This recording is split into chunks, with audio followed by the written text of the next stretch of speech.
which are imitations of some animals that you can find here inside the Subic Bay Forest and how these animals affect their daily living. But before that, guys, when we talk about the existence of Aitas, history would tell us that long before, the Americans came here and converted Subic Bay Forest into their military facilities. Aitas have already been living here, and whose cultures have been preserved and handed down from generation to generation.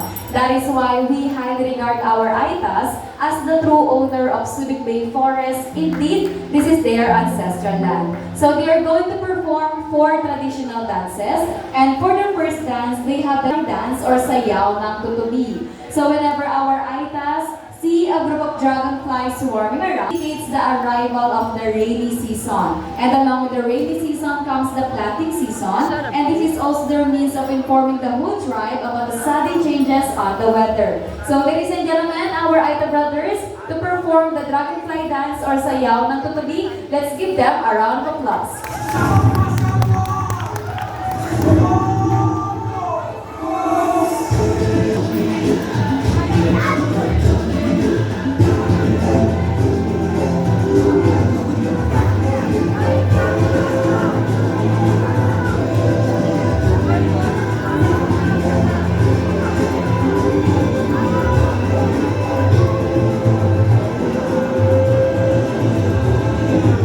Okay, but for the second dance, they have the monkey dance or sayaw ng unggoy. So they do believe that monkeys are great hunters in the wild, and there is no other animals that can match the ability of monkeys in terms of hunting and foraging. So once again po, the monkey dance or sayaw ng unggoy.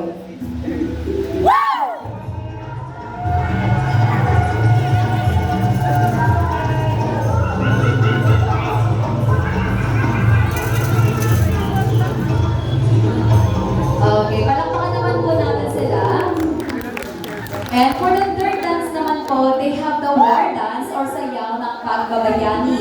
So before they send their young men into the actual battlefield, they would first perform this ritual dance to ask guidance from their god called Apu na Malyari to lead them in a victorious fight or somehow resolve the problem in a peaceful manner. So once again po, for the third dance, war dance or sayaw ng pagbabayani.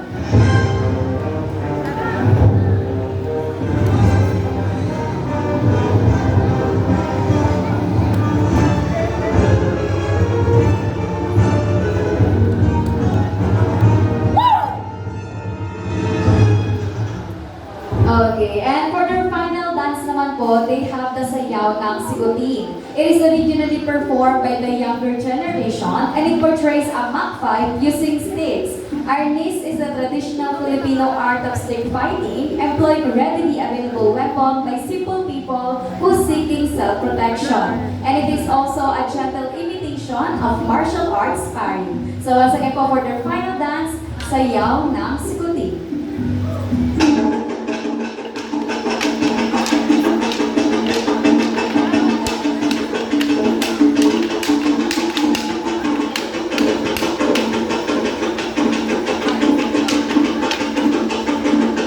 Okay, so palakpakan naman po natin sila. And thank you. That will be the end of their short but humble presentation made especially for you guys. And for those who want to take a picture together with our Aita brothers po, punta lang sila sa stage or umakyat lang sila sa stage. And if you want to give some donation naman po for them, and yung amount po will be highly appreciated, just put it in their donation box. Again, everybody, thank you so much and enjoy your stay. Okay na po, pwede na po silang tumayo.